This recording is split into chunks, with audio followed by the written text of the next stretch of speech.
She had nothing left. No shoes, no phone, no name that meant safety. Just bleeding feet on frozen asphalt and a stranger who looked like he could kill her faster than her father ever could. But she grabbed his coat anyway. Because when you've already survived the worst thing imaginable every single night of your life, a monster in a suit means nothing. She whispered 3 words that should have gotten her killed. Instead, they changed everything. This is the story of Zuri Bennett and Kang Jae-hyun, and the single second that rewrote both of their lives forever. If this story grabs you, stay until the end, hit that like button, and drop a comment telling me what city you're watching from. I want to see how far this story travels. The cold came in from the lake like something alive. It moved between the buildings on West Hubbard Street, the way water moves through cracks. Patient, inevitable, finding every gap in every wall, every weakness in every body that hadn't made it inside before midnight. By 2 in the morning, the temperature had dropped below 12 degrees, and the streets that earlier held the noise of bars and delivery trucks, and the steady bass thrum of the city had gone quiet in the particular way that Chicago goes quiet in February. Not peacefully, not gently, but with the kind of silence that feels like a held breath before something breaks. Zuri Bennett ran. She had been running for 4 blocks.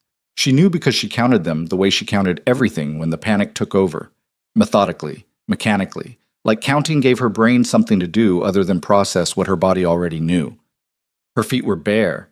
She had lost her left shoe somewhere on the stairs of the apartment building on Larrabee, and she had lost her right shoe a block later when the sole caught a crack in the pavement and the strap snapped clean off. She hadn't stopped for either of them. Stopping meant dying. That was not an exaggeration. That was just the math of her life, and she had been doing that math since she was 9 years old. Her feet hit the pavement, and the pavement hit back. The cold had moved past painful about a block ago and was settling now into something deeper, something that felt less like sensation and more like the absence of it. And Zuri knew from the years she'd spent reading whatever she could get her hands on, medical books borrowed from the library on Michigan Avenue, nursing textbooks left behind at the diner by a customer who never came back, that numbness in extremities was not relief. Numbness was the body giving up on a part of itself. She pushed harder anyway. She was wearing what she'd been wearing when it started. A white uniform shirt from the diner, collar torn at the seam where his hand had grabbed it. Black work pants, one knee ripped from where she'd hit the kitchen floor. Her hair, which she'd tied back at the start of her shift 16 hours ago, had come most of the way loose and was catching the wind and the cold and the faint chemical smell of the street. There was blood on her shirt. Some of it was hers. A split lip, the kind of clean, precise pain that came from the back of a hand moving fast. And some of it she was less sure about. She didn't look down to figure it out. Not yet. She turned onto a street she didn't know by name and immediately understood that she'd made an error. The block was emptier than the others. A row of darkened storefronts, a parking structure on the far end with its gate pulled shut, 1 streetlight that was working and 2 that weren't. The gaps in the light were long and deep, and Zuri slowed without meaning to, her legs making a decision her brain hadn't caught up to yet.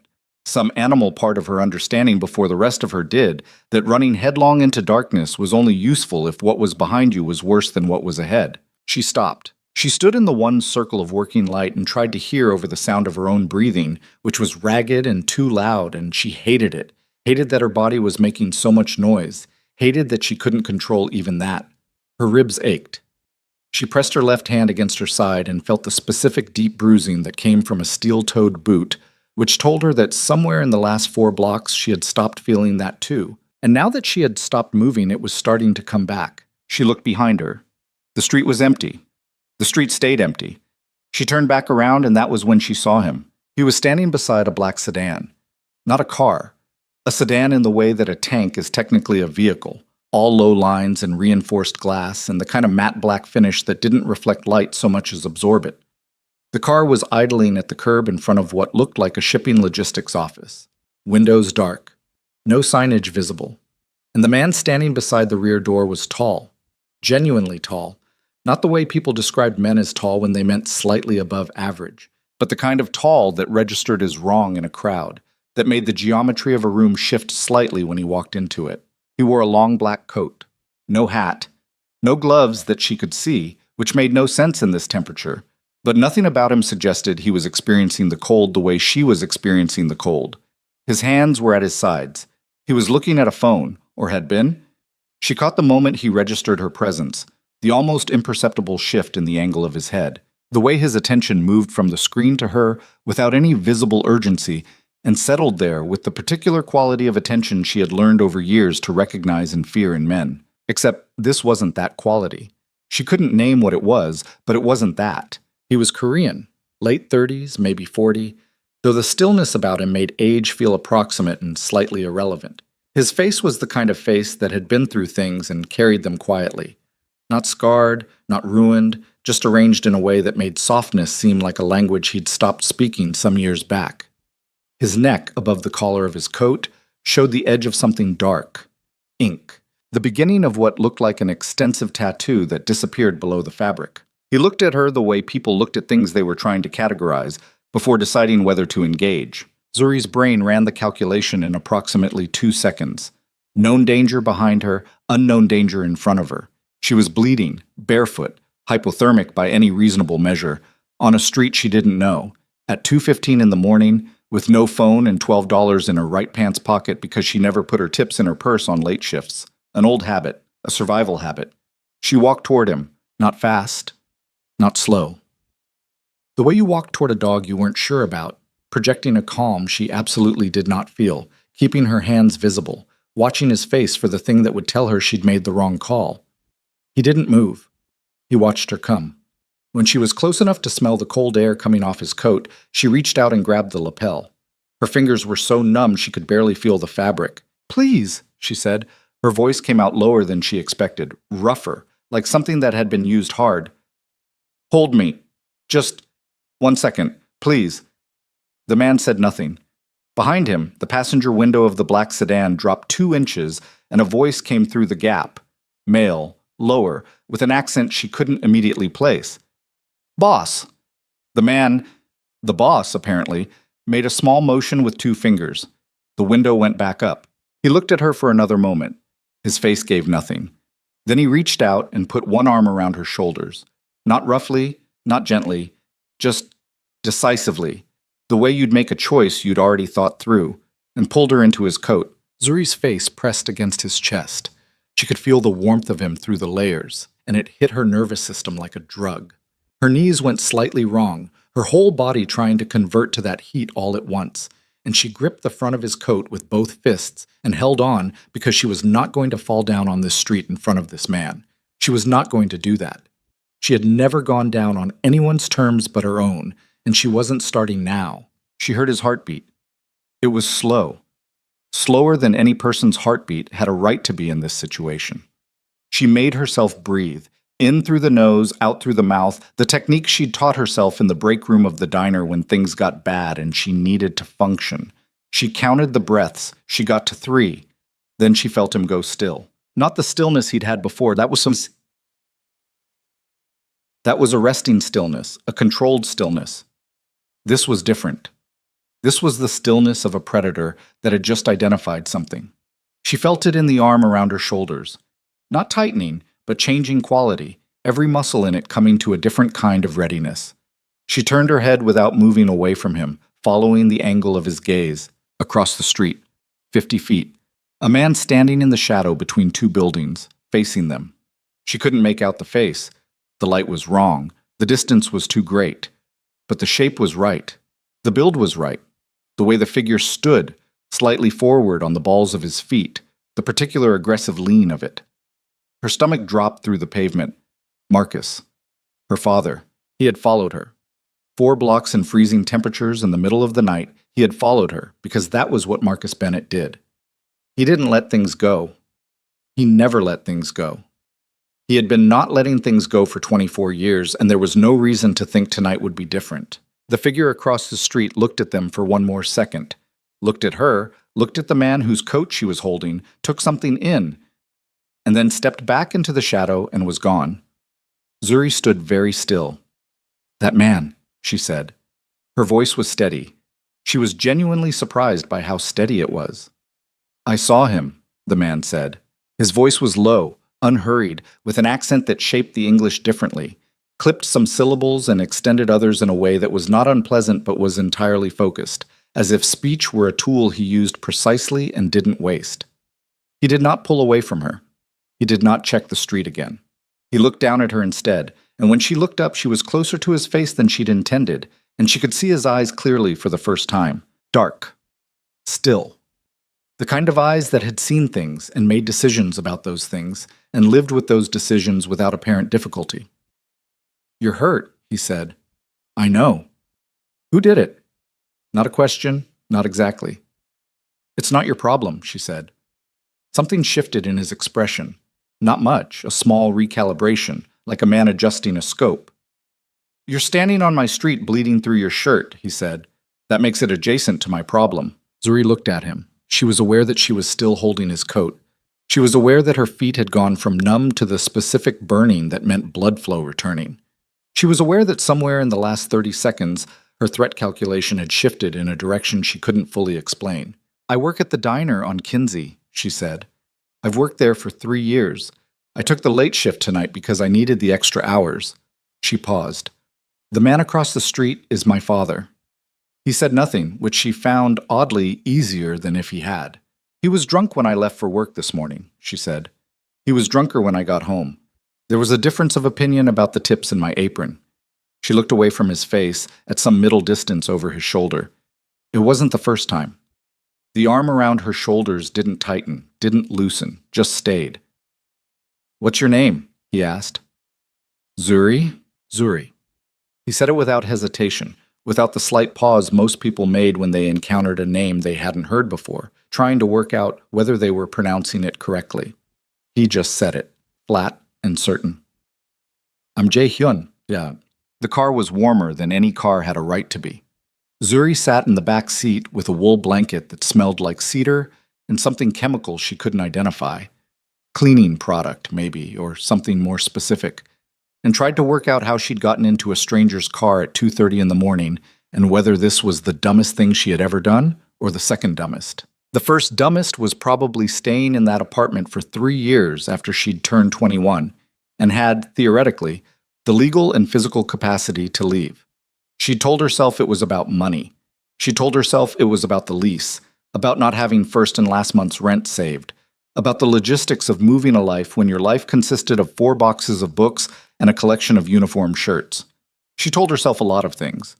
The true thing, the one she kept in the very back of the drawer where she put things she didn't want to look at, was that leaving meant acknowledging that the thing she was leaving from had been real all along. Staying let her pretend it was temporary. Staying let her pretend tomorrow would be different.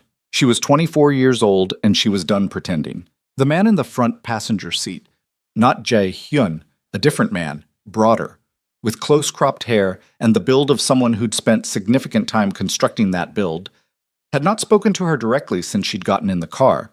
He'd handed her the blanket. He'd asked, in English with an accent sharper than Jae-hyun's, whether she needed a hospital. She'd said no. He hadn't pushed it. Now, he sat facing forward with the particular practiced stillness of someone used to spending time in cars and not requiring entertainment. Jae-hyun sat beside her. He was looking out his window at the city moving past. "Where are we going?" Zuri asked. "Somewhere safe," he said. "That's not an address." He looked at her. "No, it's not." She held his gaze for a moment. Outside the window, the city was doing what the city did at 3 in the morning. Still present, still alive, but quieter, stripped of its daytime performance, showing the bones of itself. A man pushing a cart. A cab idling outside a hotel entrance. The lake somewhere in the near distance, invisible, but felt. "I don't know you," she said. "No." "I don't know what you do." A pause. Fractional. "No, you don't. But you have a driver, and you told him to take us somewhere, and he didn't ask where." Jae-hyun turned back to the window. "Taejin knows where." "That's the kind of thing that means you're important," she said. "Or dangerous. Or both." "Usually both," he said, and his tone was so flat and factual that she couldn't tell, for one disorienting moment, whether he was making a joke or stating a reality. And then she looked at his face and understood that there was no joke. That was just what he was. She pulled the blanket tighter and looked at her feet, which were starting to bleed properly now that they were warm, small dark spots appearing on the car's floor mat. "I can't go back to that apartment," she said. "I know. I have nowhere to go. He didn't answer immediately. The car turned north, then east, moving through streets that were getting wider, the buildings getting newer, the lights getting more deliberate. Zuri watched the city change. There's a building downtown, Jae-hyun said finally. Secured. Staff on site around the clock. There's an apartment on the 14th floor that isn't being used. He paused. You can use it. She stared at him. For how long? Until the situation is handled. What situation? His eyes came to her, and she had the feeling again. The one she'd had on the street when she'd looked up at his face the first time. That she was being assessed by something that assessed with more precision and more speed than most people she'd encountered in her life. The man on the street, he said. Your father. He doesn't know who I am yet. He'll find out. When he does, his behavior will change. People don't usually change when they find out. She stopped, looked at him more carefully. What do they find out? He didn't answer. She thought about the car, the driver who didn't ask questions, the way the man in the front seat had handed her the blanket as a matter of course, the way a person hands over a tool they're used to having at hand for situations like this one. She thought about the tattoo she'd seen at his collar. You're not a regular person, she said. No, he agreed. Does what you do mean there's danger attached to you? Yes. More or less than what I was already living with. He thought about that, which was not the response she expected. She expected a deflection, expected the bravado she'd encountered in the men she'd known, who cultivated reputations, who wanted you to know they were dangerous because the knowing was part of the power. Jae-hyun didn't seem to want her to know. He seemed to be doing an honest calculation. Different, he said. Not less. But you would not be the target of it. She looked at him for a long moment. The city slid past the window. The car was warm and smelled like cedar, and somewhere beneath her feet her blood was marking the floor mat. Okay, she said. The apartment was on the 14th floor of a building on North Michigan that had no visible signage and a lobby that felt like it had been designed by someone who understood that genuine wealth announced itself through absence rather than presence. No gold fixtures, no art that was trying too hard. Clean lines, dark materials, a front desk staffed by two men who were dressed too well for security guards and moved too efficiently for concierges, and were clearly something in between. They looked at Zuri when she walked in. They looked at her feet. Their faces didn't change. Jae-hyun said something in Korean. One of the men behind the desk nodded and reached for a phone. The apartment was clean and large and not decorated in a way that suggested personal taste. It had the particular neutrality of a space maintained rather than lived in. Furniture that was good, but impersonal. A kitchen stocked with basics. Towels folded on the bathroom counter in the kind of precise arrangement that came from professional hands. The view was the city, endlessly, in every direction that mattered. A woman arrived within 15 minutes, middle-aged, Korean, carrying a bag that turned out to contain first aid supplies of a thoroughness that suggested this building had occasion to need them. She looked at Zuri's feet and her lip and the blood on her shirt and said nothing about any of it, just cleaned and dressed and worked with the focused efficiency of someone who considered commentary a waste of time. Jae-hyun stood by the window while this happened. He wasn't watching. Or he was watching the city. Zuri wasn't sure there was a difference. When the woman was done, she packed her bag and left. Jae-hyun turned from the window. You should sleep, he said. I should, she agreed. I probably won't. He nodded, like that was an entirely reasonable thing to say and required no response. He moved toward the door. Jae-hyun, he stopped. Why? She asked. He turned.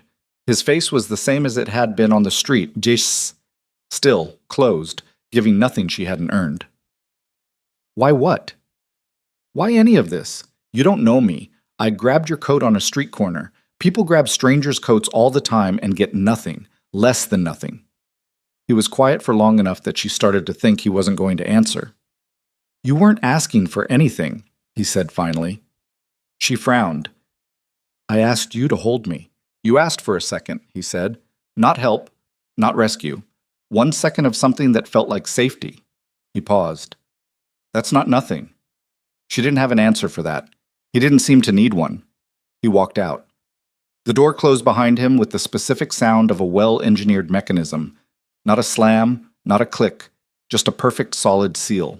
Zuri sat on the edge of the bed and looked at her wrapped feet and thought about a man watching from across a dark street, his silhouette retreating into shadows when he saw who was holding her. She thought about the way Jae-hyun had gone still, the way his arm had changed. She thought about the word handled and what it meant in the mouth of a man who had drivers who didn't ask questions. She lay back on the bed and stared at the ceiling and thought, for the first time in years, that the thing she was most afraid of might not be the worst thing in her immediate vicinity. She didn't sleep. 3 floors below the apartment where Zuri Bennett lay awake staring at the ceiling, in a room that did not appear on the building's public floor plans and was accessible only through a service corridor that required 2 separate keycards, Kang Jae-hyun sat at a table across from Min Seok-han and said nothing. Min Seok had worked for Jae-hyun for 11 years. In that time, he had seen Jae-hyun make decisions that ended careers and lives and organizations. He had seen him move through situations that would have shattered other men without apparent difficulty. He had never seen him bring a woman to this building. He did not say any of this. He was 51 years old, thin in the way that suggested metabolism rather than discipline, wearing glasses that he didn't need for vision, but had found over the years reduced the discomfort other people felt under sustained eye contact.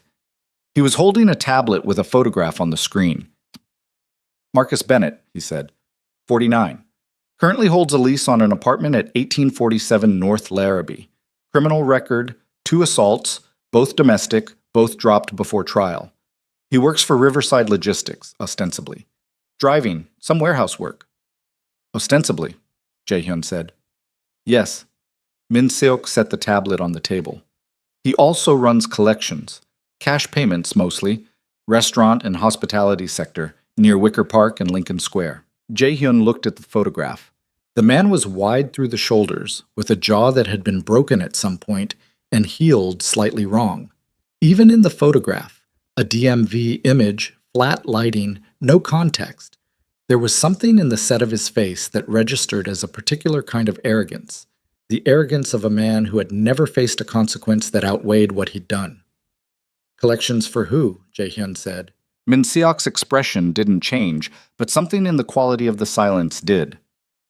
We're still pulling the thread, he said, but the collection routes overlap with areas that Viktor Sokolov's people have been expanding into for the last 18 months. Jae-hyun was quiet. The Russian, Min Seok added, in the tone he used when he wanted to acknowledge that he'd said something significant without making a production of it. I know who Viktor Sokolov is, Jae-hyun said. Of course. Outside, the city continued its 3 a.m. operations. Somewhere above them, a woman who had survived 24 years of a particular kind of damage was staring at a ceiling and trying to figure out which threat was real. Jae-hyun thought about the way she'd grabbed his coat.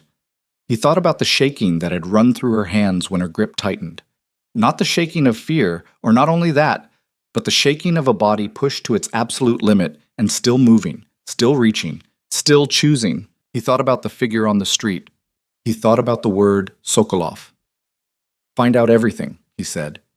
How deep is the connection? How long? What he's been doing for them? I want the picture to be complete. That'll take a few days. Then it takes a few days. Min Seok picked up the tablet. He paused. And the woman. Jae-hyun said nothing for a moment. He looked at his hands, which were flat on the table in front of him. His right hand, if you looked closely, showed a slight asymmetry at the knuckles. Old damage, healed years ago, the record of a time before the control he'd built himself into now. She stays, he said. Boss, she stays, he said again, the same tone, the same volume, and Min Seok understood that the conversation had reached its boundary. Understood, Min Seok said. Gekdarsao. Taejin Kwan found out about the woman the way he found out about everything that happened in the building. All of it, immediately, without exception. He had been Jae-hyun's enforcer for 8 years, which meant he had been, among other things, a keeper of situations that required keeping. He understood the weight of the word handled better than almost anyone in the organization. He was 36, built like something structural, with a stillness in him that wasn't the cultivated stillness of a man who had decided to be still, but the natural stillness of a man who didn't move unless movement was warranted. He had grown up in Incheon, come to Chicago at 19, and found his way into this life through a chain of events that had felt, at the time, like necessity and felt, in retrospect, like gravity. You fell the way you fell. You landed where you landed. He stood in the corridor outside the room with Min Seok and waited while Min Seok gathered his things. What do you think? Min Seok said, not looking at him. About what? About him bringing her here. Taejin thought about the last time Jaehyun had changed a rule, really changed one, not bent it, not found an edge case and worked the edge, but broken it clean and done something different. He thought about how long ago that had been. I think he saw something, Taejin said.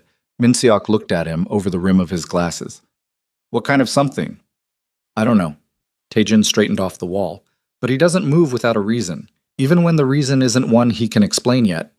Min Seok considered that. Then he tucked the tablet under his arm and walked toward the elevator and didn't say anything else, which meant, in the language of 11 years, that he agreed.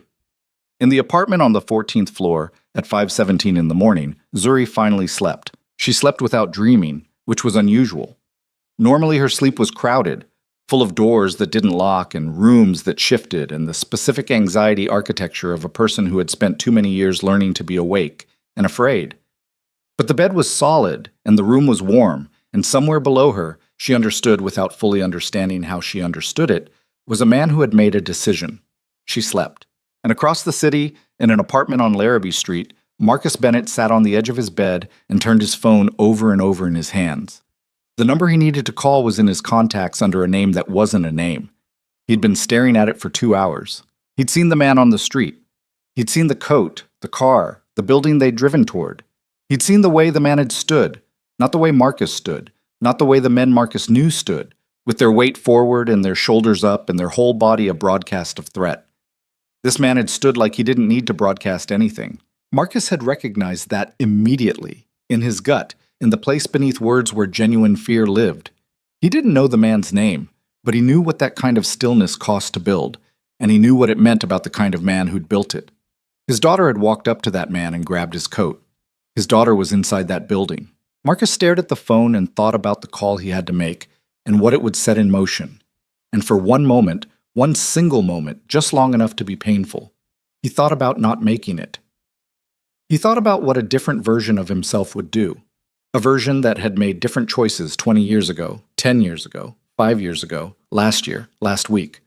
Then he dialed. The phone rang twice. She's with someone, Marcus said when the line connected. I don't know who, but this changes things. The voice on the other end was calm the way the lake was calm in February. Not because nothing was happening beneath the surface, but because whatever was happening was too vast and too cold to show itself. Tell me what you saw, the voice said. Marcus told him, and 14 floors above a room that didn't appear on any public record, Zuri Bennett slept without dreaming, while the city outside her window began, slowly, its crawl toward morning. She didn't know yet what her father had just done. She didn't know yet what kind of world she'd walked into when she grabbed a stranger's coat on a dark street and asked for 1 second of safety. She didn't know yet that the man who had held her, the man with the slow heartbeat and the still dark eyes, and the arm that had changed quality when it saw her father watching, was going to find out everything. And when he found out, nothing in this city was going to stay the same. The call Marcus made at 5:17 in the morning did not immediately produce visible results. That was how these things worked. Zuri didn't know that yet. Didn't know that the machinery of men like Viktor Sokolov operated the way pressure operated, building in invisible places, finding structural weaknesses before anything showed on the surface. The visible things came later. By then you were already inside whatever had been set in motion. She woke up at 9:43 to gray light coming through floor-to-ceiling windows, and the sound of the city doing its daytime version of itself 14 floors below. For exactly 3 seconds she didn't know where she was.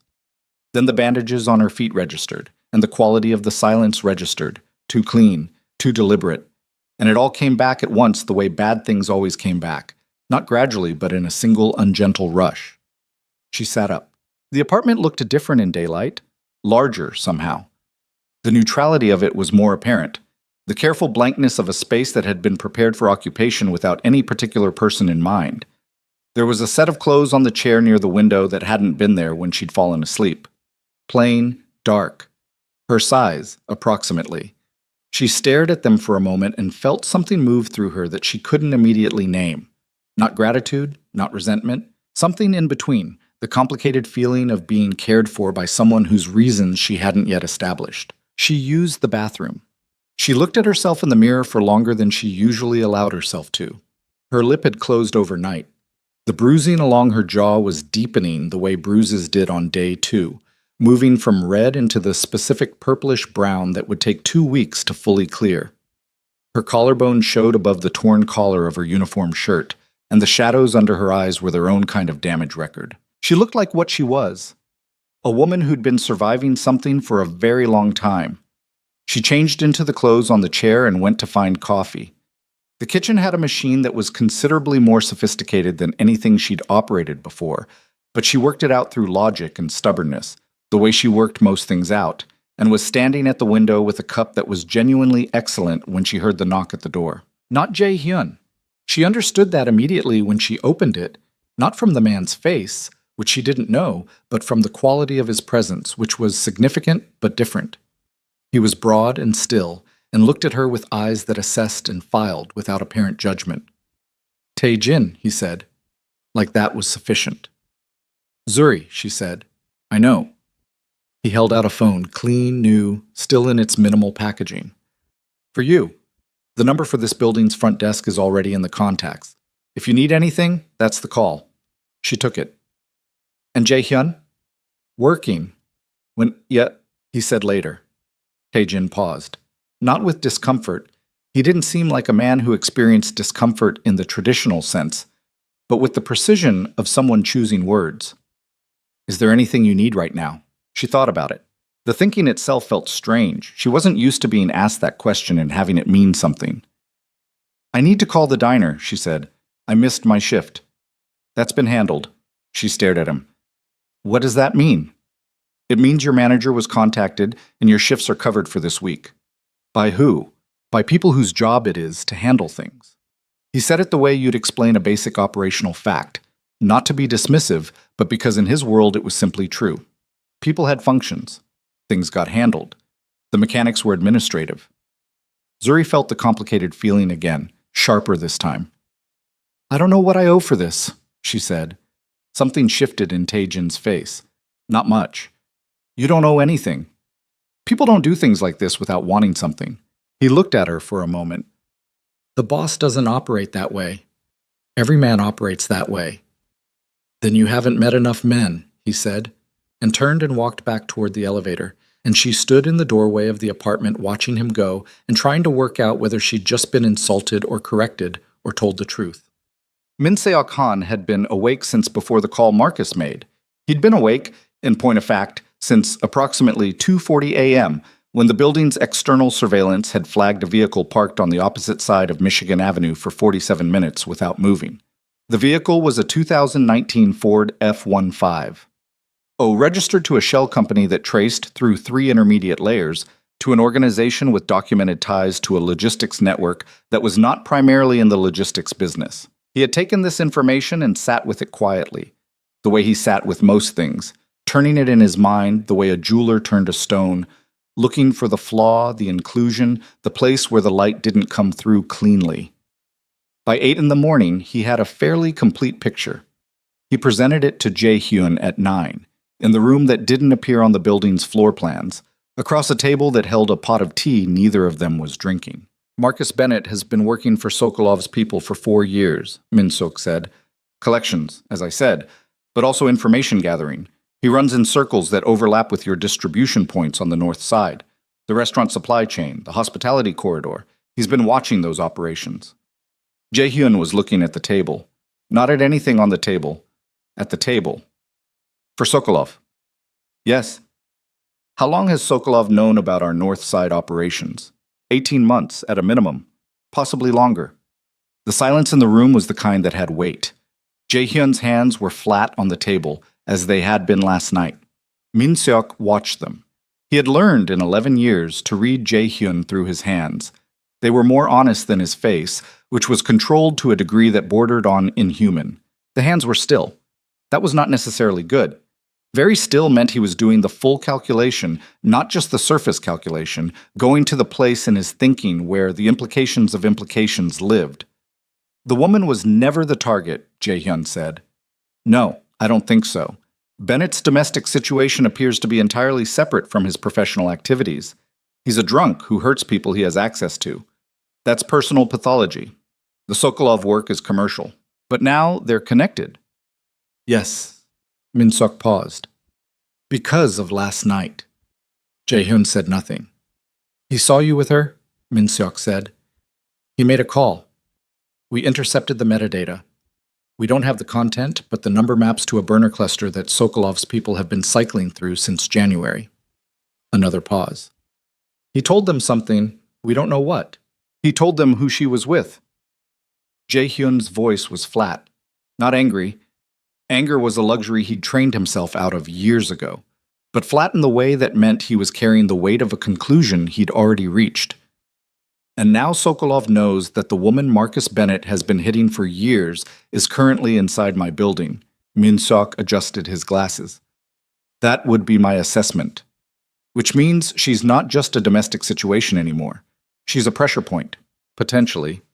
Not potentially, Jae-hyun said. Definitively. He stood up.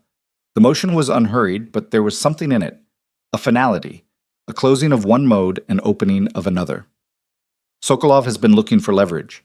He's been circling the North Side operations for 18 months and hasn't moved because he doesn't have enough. Now he thinks he might have something. He might try to use her to... He won't get the chance. Jae-hyun moved toward the door. I want everything on Sokolov's current operations. Supply chain, personnel, any deal, structures he has pending. Everything. That's going to require... I know what it requires. He stopped at the door, didn't turn around. And I want someone on the 14th floor, not visible, but present. Min-seok looked at the tea on the table.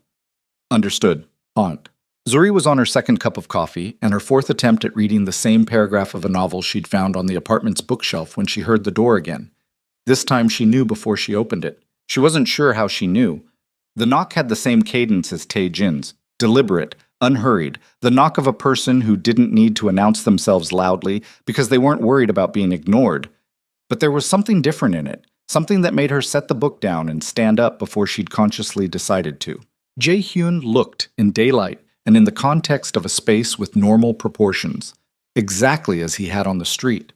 That was noteworthy in itself. Most people looked different in daylight, softer, or harder, or smaller. He looked the same. The long coat was gone. He was wearing dark clothes that were expensive without trying to look expensive, and she could see more of the tattoo now. It ran up the left side of his neck, the edge of what was clearly an extensive piece, something with structure to it, not decorative but architectural. He looked at her face, at the bruise along her jaw. He didn't say anything about it, which she appreciated more than she would have expected. "How are your feet?" he said. "They'll be fine." She stepped back from the door, which was as close to an invitation as she was going to get before she'd had more information. He came in. He didn't look around the apartment the way people looked around spaces they'd brought someone to, checking whether it was landing the way they intended. He looked at her. "I need to tell you some things," he said. "Okay." "Sit down." She raised an eyebrow. "I'm fine standing." The corner of his mouth moved. Not a smile exactly. The ghost of recognition. He'd noted the response and filed it. "All right," he told her. Not everything. She understood, even as he spoke, that he was giving her the parts that were hers to have, the parts that concerned her directly, and editing with the precision of a man who parsed information the way other people parsed money. But what he gave her was sufficient. Her father's work for Sokolov. The 4 years of it. The call made from the apartment on Larrabee at 5-something in the morning. The vehicle on Michigan Avenue. She listened without interrupting. This was a skill she'd developed at the diner. The ability to take in a large amount of information quickly and process it while still appearing to be simply listening. It came from years of reading people fast, from learning that the distance between understanding someone's intentions and acting on that understanding was the distance between safe and not safe. When he finished, she was quiet for a moment. "He's been working for them for 4 years, she said. "Yes." "And the whole time he was doing that, he was also..." She stopped, pressed her lips together. "He was coming home and..." "Yes." She turned away from him and looked at the window. The city was doing its business out there, 14 floors of insulation between her and it. She breathed through her nose. She felt the thing she'd been keeping behind the wall she'd built, the thing that lived below the practical competence, below the counting and the medical textbooks and the survival math, push against its boundary with a force she hadn't expected. She didn't let it through. She never let it through. That was the rule. "So I'm a pressure point now," she said. "You were always going to become one once he saw you with me. And that's my fault." "That's not what I said." She turned back to him. His face was still, and she was starting to understand that the stillness wasn't coldness. It was something else, something more expensive. "Then what did you say?" "I said it was a consequence of last night, not something you caused, not something I blame you for." He paused. "I'm telling you because you deserve to know the actual situation, not a managed version of it." She looked at him for a long time. In her experience, men who told you they were being honest with you were most often in the process of managing your expectations for a future dishonesty. But she looked at his face and ran the check she'd been running on people since she was old enough to understand that faces told you things words didn't, and what she found was, unexpectedly, inconveniently, that he meant it. "What happens now?" she said. "Now I handle it." "You keep using that word." "Because that's what I do." "And Sokolov?" Something moved in his eyes. Not warmth, not exactly, but a kind of acknowledgement that she'd connected the significant name without being led to it. "Sokolov is a problem I was already going to have to address," he said. "Your father's involvement means the timeline changes, but the outcome—" He paused. The outcome was always going to be the same. She thought about what that meant specifically. She was aware that she was in a room with a man whose answer to the question, "and Sokolov?" carried the same tone as an answer to "and the weather." She was aware that this should frighten her in a clean and simple way, and that it didn't, not entirely, and that the fact it didn't said something about the life she'd been living that she hadn't fully looked at yet. "I want to be useful," she said. He blinked. It was the first genuinely involuntary thing she'd seen from him. "What?" "I'm not going to sit in this apartment and wait for things to be handled. I'm a person. I have information. I know my father's patterns, his contacts, his habits. I know things that took you a night of investigation to find out." She held his gaze. "Use me. That's not...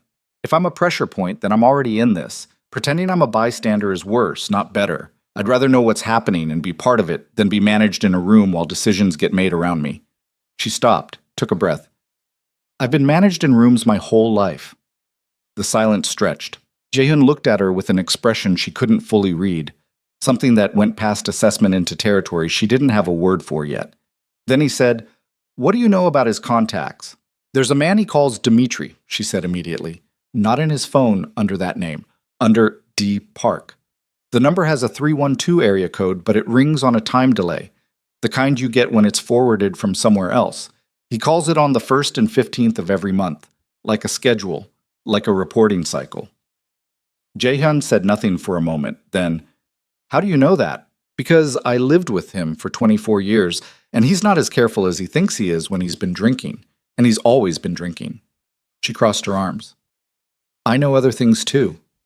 He looked at her. The something in his eyes had shifted. "Sit down," he said. She almost told him again that she was fine standing. Instead, she sat. And this time, he sat across from her and leaned forward slightly and said, "Tell me everything." Tae-jin found out about the conversation 2 hours after it happened, when Min-seok pulled him into the corridor outside the planning room with the specific expression he wore when something had happened that required the kind of conversation that couldn't happen in a room with recording equipment. "She gave him intel," Min-seok said. Tae-jin processed this. "On Bennett. On Bennett? On his contact schedule? On a forwarding number that our people spent 6 hours last month trying to locate." Min-seok's voice was entirely level. That was the tell. When Min-seok went too level, it meant something had disrupted the model he'd been operating from. She had it in her head from living with the man. "Huh," Tae-jin said. "He's using it. He had 3 people on it within the hour." Tae-jin thought about the woman in the apartment, the way she'd taken the phone from him this morning and asked about Jae-hyun without any of the hesitance that most people had when they were trying to figure out the protocol for asking about Jae-hyun. Directness without aggression.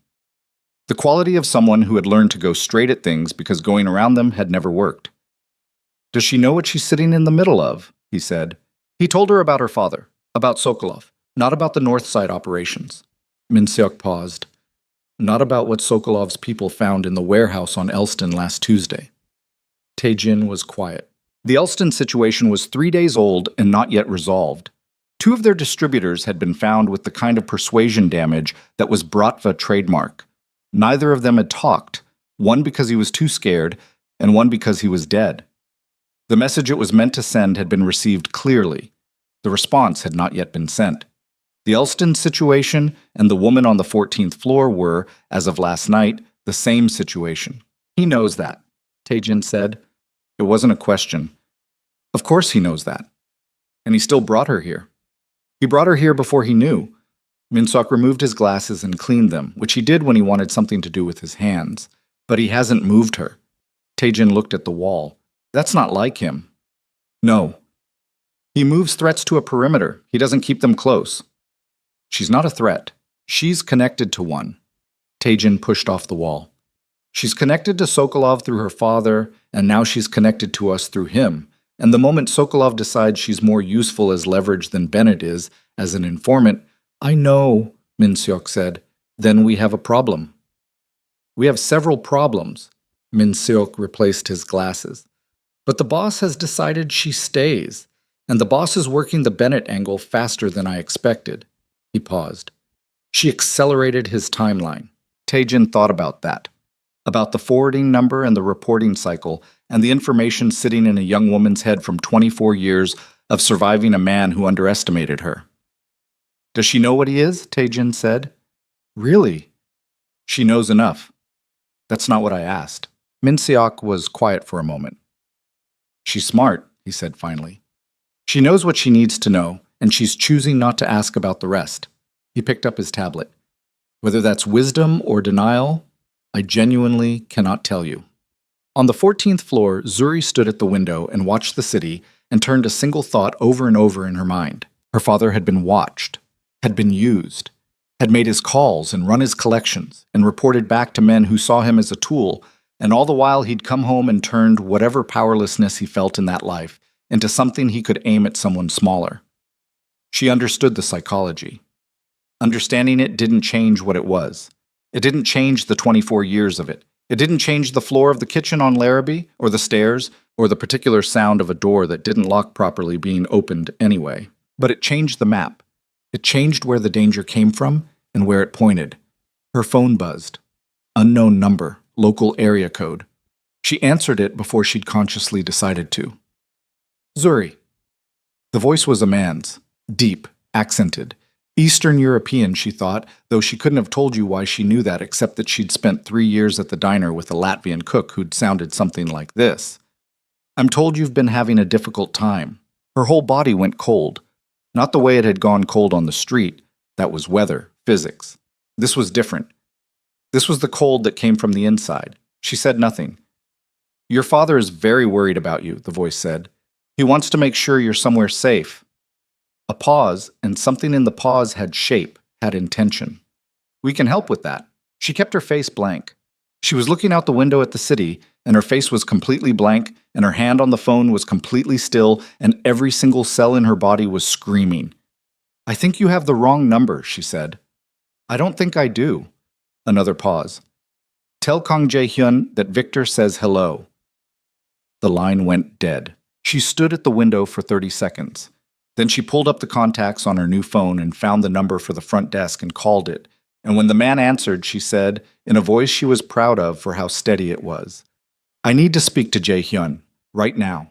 And somewhere in the building below her, a man who had already been moving fast began to move faster, because the call she'd just received meant that the timeline Min-seok had described as changed had not merely changed, it had collapsed entirely. Jae-hyun was in the planning room when the call from the front desk came through on Tae-jin's phone. Tae-jin listened for 4 seconds, said nothing, and looked across the table with an expression that Jae-hyun had learned over 8 years to read as, the situation has changed in a direction we did not anticipate. He was moving before Tae-jin finished the sentence. The elevator took 22 seconds. He counted them. Not from anxiety. He didn't experience anxiety in the traditional architecture of the word. Hadn't since he was 19 and had trained it out of himself through a process that had been brutal and effective in equal measure. He counted because counting was useful, because the 22 seconds were 22 seconds in which he was doing nothing, and he needed his mind occupied with something quantifiable rather than the alternatives. She was standing in the middle of the apartment when he came in. Not at the window, not sitting, standing in the center of the room like she'd moved there from the window and then stopped, phone in her hand, held slightly away from her body the way you held something that had bitten you. She looked at him and said, "Victor says hello." The words landed in the room and stayed there. Jaehyun looked at her face. She was holding herself together with the specific tensed jaw stillness of someone who had practiced holding themselves together under conditions that would have broken most people. Her hands were steady, her eyes were not. Behind the steadiness, there was something that looked like the moment before water hits a boil. Not movement yet, but heat, pressure, the system approaching a threshold. "Tell me exactly what he said," Jaehyun said. She told him, word for word. He could tell she was doing it word for word, the particular flat recitation of a person transcribing from memory rather than summarizing. She'd been doing that in her head since the call ended, filing it, preparing it for exactly this moment. He listened without moving. When she finished, he took the phone from her hand, gently but without asking, and looked at the number, unknown. He sent it to Min Seok in a text that was 3 characters long, their shorthand for trace this now, and set the phone on the kitchen counter. "He knew your number," Jaehyun said. "Yes. This phone was issued this morning." "I know." They looked at each other across the apartment's careful neutral space, and the implication of that settled between them like sediment. "Someone in this building," she said. Her voice was very even. "Or someone with access to our provisioning systems." He moved to the window she'd been standing at and looked down at the street. The city looked the same as it always looked. That was the thing about threats of this particular kind. They left no visible mark on the surface of things. Either way, there's a leak. Yes. She sat down on the couch. Not because she needed to sit. He could see she was making a tactical choice, putting herself in a position that required less energy to maintain. She was conserving. He noted it. "What does he want?" she said. "To establish that he can reach you." "I got that. What does he actually want?" "To complicate my position." Jae-hyun turned from the window. "Sokolov and I have been moving toward a confrontation for 18 months. He's been building leverage. He paused. "This is him informing me that you exist as a variable. A threat. A demonstration of capability." She looked at him. "That's the same thing." "No. A threat tells you what they'll do. A demonstration tells you what they can do." He sat down across from her, the coffee table between them, and leaned forward with his elbows on his knees. "He's not threatening you. Not yet. He's showing me that he can find you. That the walls I put around this building are not as complete as I built them to be. Because someone inside gave him my number. Yes, she absorbed this. He watched her do it, watched the information move through her and get processed and filed with the same methodical quality she brought to everything. She was quiet for almost a full minute. Then, "Is this my fault?" "No. I told you about Dmitri, the forwarding number. If I accelerated your timeline..." "His people were already watching this building before you gave me anything," Jae-hyun said. "The vehicle on Michigan Avenue was there before you woke up this morning." He held her gaze. "You didn't cause this." She looked away. At the window. At the city that didn't show its damage on the surface. "I'm tired," she said, "of being the thing that other people use to get at each other." He said nothing because there was nothing useful to say to that. It was true. It had been true her entire life in a way that predated last night and would require more than last night to address. His phone buzzed. He looked at it. Min Seok. 4 words. "Come down. Bring her." The room that didn't appear on the building's floor plans felt smaller with 4 people in it. Min Seok had pulled up everything on the main screen, a display that took up most of one wall and was currently showing 3 columns of information that Zuri couldn't fully parse but could partially read, and what she could read made the back of her neck go tight. Names, numbers, dates, A map of the north side of Chicago with color-coded markers that she was beginning to understand represented things she didn't have words for yet. Tejan stood by the door. He looked at Zuri when she came in with an expression that was not unwelcoming but was measuring, recalibrating in real time. "Tell them what you told me," Jae-hyun said to her. "About Dmitri. About your father's schedule." She told them. She'd been telling it in her head on the elevator down, so the words came out clean and sequenced, and she watched Min Seok's face while she talked and saw the small, precise adjustments of a man receiving confirmation of something he'd suspected but not verified. When she finished, Min Seok was already typing. "The forwarding number traces to a cell router in a building on West Chicago Avenue," Min Seok said without looking up. "The building is registered to a company that imports restaurant equipment. The company is Sokolov's," Jae-hyun said. "Third layer removed, yes." Min Seok looked up. "But here's what matters. The building on West Chicago Avenue is not just a relay point." He tapped twice, and the map on the wall shifted, zooming to a specific block. "Our people have been watching it for 6 weeks. It's a secondary distribution hub. Cash processing, primarily. But also—" He paused. A genuine pause, the kind that meant he was choosing how to frame what came next. "Also, the location where the 2 men from Elston were taken before." The room went quiet in a specific way. Zuri looked at Jae-hyun. His face had done the thing, gone to the deepest level of stillness. The level she was starting to understand meant he was running calculations that went several moves further than anyone else in the room. "The Elston men," Taejin said. "Not to anyone specifically. Just saying it out loud." "Yes." Min Seok removed his glasses. "Which means the building your father reports to is the same building where Sokolov's people processed the message they sent us last week." He looked at Jae-hyun directly.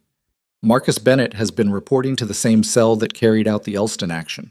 Zuri didn't know what the Elston action was. She understood from the specific quality of the silence that she wasn't going to be told right now, and she understood from the way Taejin's jaw had set that it was the kind of thing that made even a man like Taejin's jaw set. "He didn't know that," she said. All 3 men looked at her. "My father," she said. "He didn't know what else they were doing. He runs collections. He passes information. He thinks he's just working for them, making money on the side, nothing serious." She stopped. She thought about Marcus on the edge of his bed with his phone, thought about the way he'd always been the biggest man in every room he'd ever been in, and the way that had curd-pulled into something toxic when the rooms got bigger than him. "He thinks he's small time. He doesn't know how far in he is." "That doesn't change what he's done," Taejin said. "I know that." She looked at him steadily. "I know that better than any of you." Another silence, different quality. "He's more useful to us if we use him as a conduit," Jae-hyun said. He was looking at the map on the wall. "Not a target.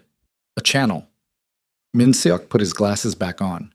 "You want to feed Sokolov false information through Bennett. I want to give Sokolov the thing he's been looking for 18 months. Jae-hyun turned from the map. "I want to give him what looks like a complete picture of our north side operations. Schedules, routes, names, numbers. Everything that, if it were real, would give him the advantage he needs to move against us." He paused. "And then I want every piece of it to be wrong." Taejin was quiet for a moment. "You'd let him think he has us." "I'd let him commit to a move based on information that puts his people exactly where we want them. And Bennett becomes the instrument of that." "Bennett becomes the instrument of his own undoing," Jae-hyun said. "Without knowing it." He looked at Zuri. Not asking permission. He wasn't the kind of man who asked permission. But acknowledging. Giving her the information and the choice of what to do with it. She thought about Marcus on the stairs on Larrabee. She thought about 24 years of math. She thought about the kitchen floor. "Do it," she said. But the plan moved fast after that. Min Seok worked with a focused intensity that reminded Zuri of watching a surgeon. Every motion economical, nothing wasted. The kind of work that looked calm from the outside and contained enormous precision on the inside. Jae-hyun was on the phone for most of the afternoon, speaking mostly in Korean, occasionally in English, once in what she thought might have been Mandarin, though she couldn't be certain. Taejin disappeared for 2 hours and came back with information that he delivered to Min Seok in a low voice that Zuri couldn't hear from across the room. She sat in the corner and watched and understood that she was being allowed to watch, which was its own kind of information. By 6 in the evening, they had the framework of it built. The false operations data was assembled, detailed, internally consistent, constructed with the specific quality of real intelligence, which meant it included minor errors and small inconsistencies that made it look like something gathered rather than manufactured. The channel through which it would reach Marcus had been identified. The timing was calibrated to his reporting cycle. The first of the month was 4 days away. 4 days to hold the position. 4 days during which Sokolov knew where Zuri was and had demonstrated he could reach her, and was presumably deciding what to do with that capability. Jae-hyun had not yet addressed the leak. He'd said very little about it since the apartment, but she could see it running behind his eyes, the constant subroutine of it, identifying, narrowing, eliminating. He trusted Min-seok completely. She could see that in the way they operated together, the 11-year shorthand of it. Tae-jin was 8 years of the same. The leak came from somewhere else in the building's operational structure, somewhere in the outer layer, and he was going to find it. And when he found it, the finding was not going to be gentle. She went back to the apartment on the 14th floor at 7, alone. Tae-jin walked her to the elevator without being asked. 4 days, she said in the elevator. Yes, a lot can happen in 4 days. He looked at the elevator doors. Yes. Is he always like this, she said, when something goes wrong?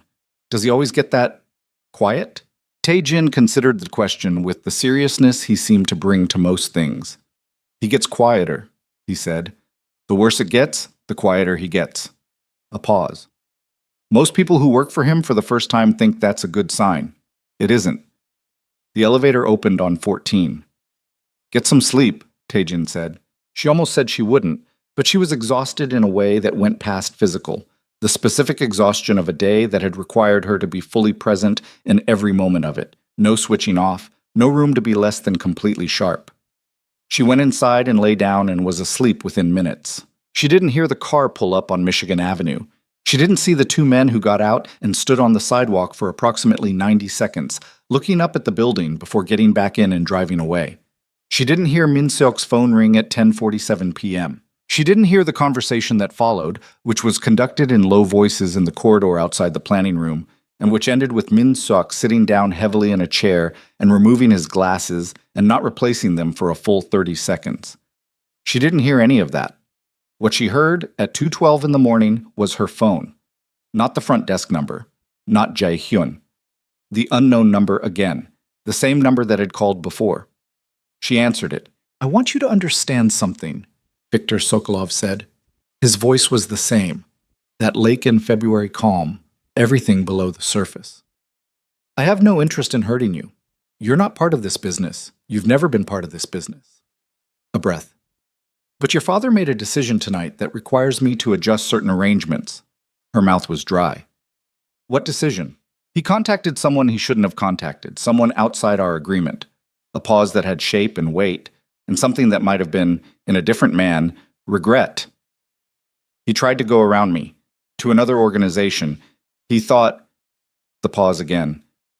It doesn't matter what he thought. What matters is that he is no longer an asset I can use. And when something is no longer useful, where is he, Zuri said. Silence. Where is my father? She said. Her voice was still steady. She hated that it was still steady. She wanted to not be this person for 5 minutes. The person who stayed steady, who counted, who processed. She wanted to just be terrified out loud. But she couldn't. She never could. That, Sokolov said, is what I'd like Jae-hyun to help me determine. Another pause. Tell him Marcus Bennett tried to sell information to the Bratva's rivals tonight. Tell him the man your father contacted works for people who are not friendly to either of us. His voice shifted. Fractionally, just enough. And tell him that the document Marcus was carrying when we found him contained information about Jae-hyun's operations. Information that was very detailed, very current. The pause that followed was the longest yet, and entirely false. The call ended. Zuri sat in the dark apartment above the city and felt the architecture of the last 24 hours rearrange itself around a new center of gravity. The false information. The carefully constructed false intelligence that wasn't supposed to go out for 4 more days, that was supposed to move through Marcus's reporting cycle on a controlled timeline. It had already moved, not through the channel they'd built, not on their schedule, through Marcus, who had apparently decided to play both sides of a game he didn't understand the dimensions of, who had taken whatever he'd overheard or observed or been fed and carried it to people who were neither Jae-hyun's nor Sokolov's, a third party, unknown, unaccounted for. And the false intelligence was now in circulation in a direction no one had planned for, and Marcus was in Sokolov's hands because of it. And whatever advantage the plan had been designed to create had just evaporated. She called the front desk number before the echo of Sokolov's voice had finished moving through the apartment. She didn't wait for the greeting. She said, "Get Jae-hyun, now. It's the Bennett situation, and it's moved." The man on the desk didn't ask questions. That was becoming a pattern she understood. In this building, when things moved, people moved with them, and the questions came later. She was standing at the window when Jae-hyun came through the door 4 minutes later. Tae-jin was behind him. Neither of them had the look of men who'd been asleep. She told them. Same method as before. Word for word, flat, sequential, no editorializing. She watched Jae-hyun's face while she spoke, and watched it do the thing she'd come to recognize as the deepest register of his stillness, the level below the level. And when she got to the part about the false intelligence already being in circulation, she saw something move across his eyes that was gone before she could name it. When she finished, the room was quiet for 3 seconds. "Marcus went to the Kowalski network," Tae-jin said. Not a question. Jae-hyun said nothing. "That's who operates in the gap between us and Sokolov on the north side. That's the only third party that makes geographic sense." Tae-jin looked at Jae-hyun's profile. "If he brought them what he thought was real intelligence on our operations, he didn't think," Jae-hyun said. "He gambled. Same result. Not the same result." Jae-hyun turned from the window. His voice was still level, but it had a different quality now. The flatness of something under compression, not the flatness of rest. If he gambled, it means he was desperate. And if he was desperate, it means something had already changed in his arrangement with Sokolov before tonight, before the call. Min-seok appeared in the doorway. He must have been in the corridor, close enough to hear. He was carrying his tablet and his glasses were already on, which meant he hadn't been sleeping either. "There's more," he said. The way he said it made Zuri's stomach contract. "Tell us," Jae-hyun said. Min-seok came into the room. He looked at Zuri briefly. Not an apology, not a warning, just an acknowledgement that what he was about to say concerned her, and she was present for it, and that was going to have to be all right. The Kowalski network received the intelligence package from Bennett approximately 3 hours ago. We know this because one of Kowalski's mid-level people is someone we've had eyes on for 8 months. He looked at his tablet. They moved on it immediately. They didn't sit on it, didn't verify it. They moved on it, which means they were already positioned to move. They were waiting for exactly this kind of opening. "Where did they move?" Jae-hyun said. "The warehouse on Fulton, the one listed in the false package as a primary distribution node." Min-seok's voice was entirely level. "There were 2 of our people inside doing legitimate inventory work, off schedule. They shouldn't have been there. It wasn't in any documentation we gave Bennett access to." He paused. Kowalski's people didn't know that. The silence that followed had a texture. "Are they—" Zuri started. "One is fine. One is in hospital." Min-seok set the tablet on the counter without looking at it. "The one in hospital will recover, but, Jae-hyun said, but now Kowalski knows the intelligence was false, because the location was wrong, because the 2 people inside were not what the package said would be there." Min-seok removed his glasses. "Which means Kowalski knows he was fed a fabrication, and the only person who could have fed him a fabrication of that specific construction is us." The room recalibrated around that. "He'll go to Sokolov," Tae-jin said. "He's probably already called him. Which means Sokolov knows we were running a play through Bennett." Tae-jin looked at Jae-hyun. "The whole setup is burned. Everything we built in the last 18 hours. Jae-hyun stood in the center of the room and was very, very still. Zuri watched him. She watched his hands. The tell she'd identified, the place where the truth of what he was processing, showed itself. His right hand, at his side, closed once into a fist and then opened and was flat again. That was all. That was the entire visible record of what was happening inside a man absorbing the collapse of a plan he'd built and a situation he'd controlled and the injury of someone under his protection. Then he said, "Call Sokolov back." Everyone in the room looked at him. Not through intermediaries, not through channels. He looked at Minseok. "Get me a direct line. Now." "Jaehyun," Minseok started, "the position has changed. We don't have 4 days. We don't have 4 hours." He moved toward the table. Sokolov called her directly. He wanted me to know he could reach her. He wanted me to know about Marcus. He's not trying to escalate. He's trying to negotiate from the highest possible position. He sat down. "Which means he'll take a call." "He'll take it as a concession," Tae-jin said. "Good. Let him." Jaehyun looked at Tae-jin with an expression that Zuri couldn't read, but that made Tae-jin close his mouth and nod, once, with the nod of a man accepting a tactical logic he doesn't entirely like. "Get me the line." Sokolov answered on the second ring. The call was on speaker, in the planning room, with all 4 of them present. It was 3:17 a.m. Outside, Chicago was doing its dead hours operation, that stripped-down, bone-showing version of itself. The speaker on the table between them had the particular quality of an expensive secure line, which meant Sokolov's voice came through clean and close, closer than felt comfortable. "Jaehyun," Sokolov said, like they were colleagues, like this was a reasonable hour for colleagues to speak. "Victor." Same tone, same register. Zuri understood, watching Jaehyun across the table, that this was a specific kind of performance. Not false, exactly, but calibrated. 2 men speaking a language that was all surface and entirely subtext. "We should talk about tonight." "I agree. Your man's father made a mess." "He's not my man. His father is not my concern. He's in a room on your 14th floor." A pause. Fractional. "She," Jaehyun said. "Excuse me." "She. Not he." Still flat. Still even. But the correction was deliberate, Zuri understood. A small, precise act of assertion. She is a person. She has a pronoun. She is not a unit in your inventory. Sokolov was quiet for a moment. "She," he agreed. "The girl is in a room on your 14th floor, and her father took intelligence to the Kowalski people that originated from your operation."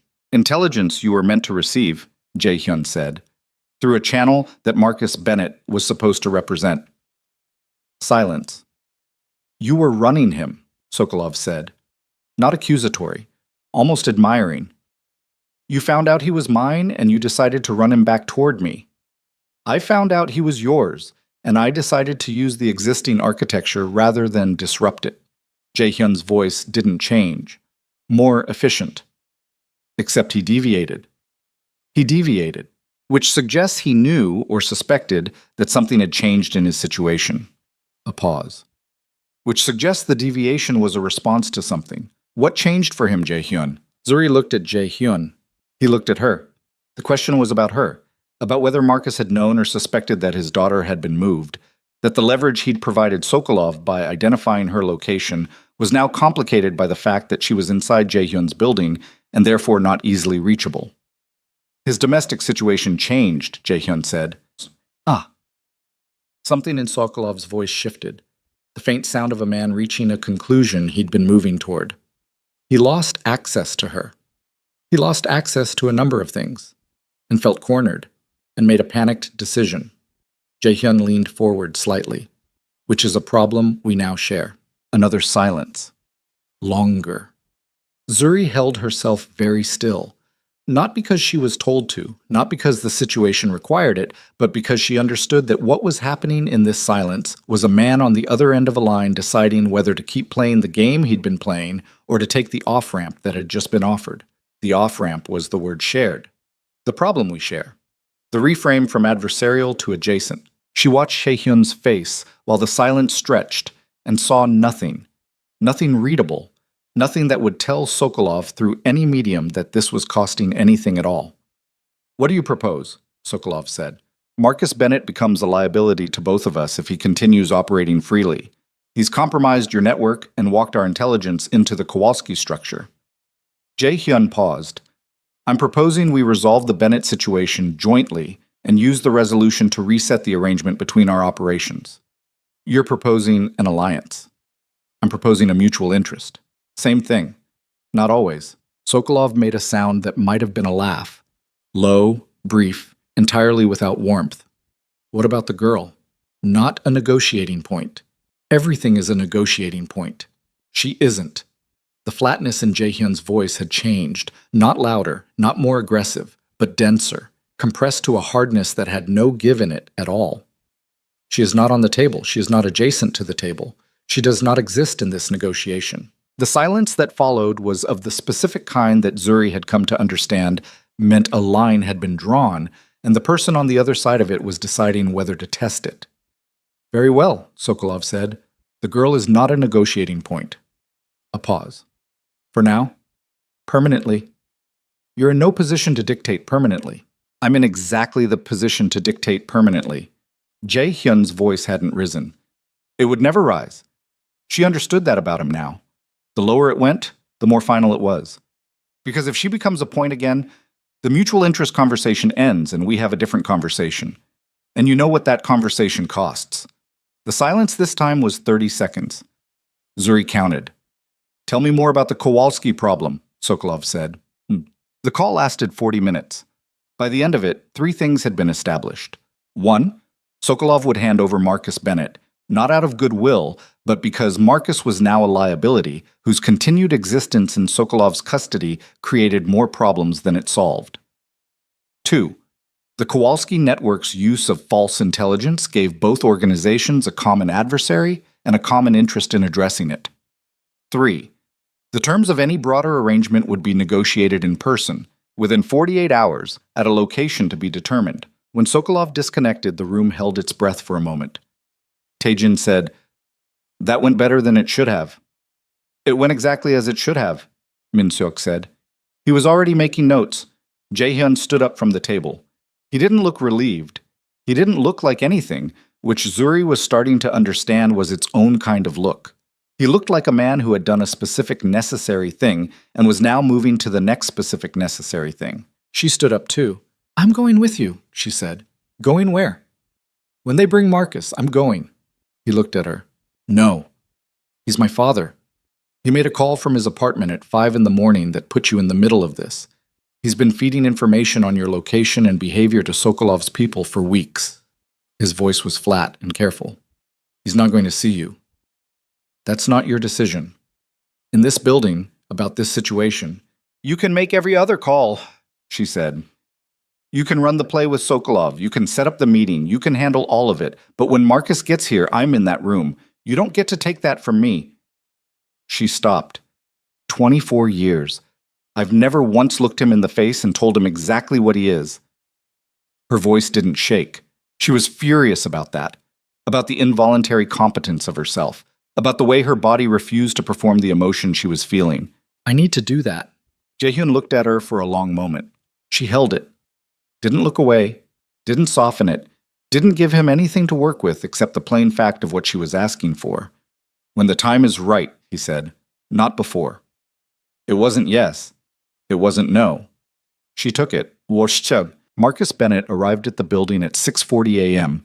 in the back of a car that was not Jae-hyun's and driven by men who were not Jae-hyun's, which meant Sokolov had moved faster than any of them expected.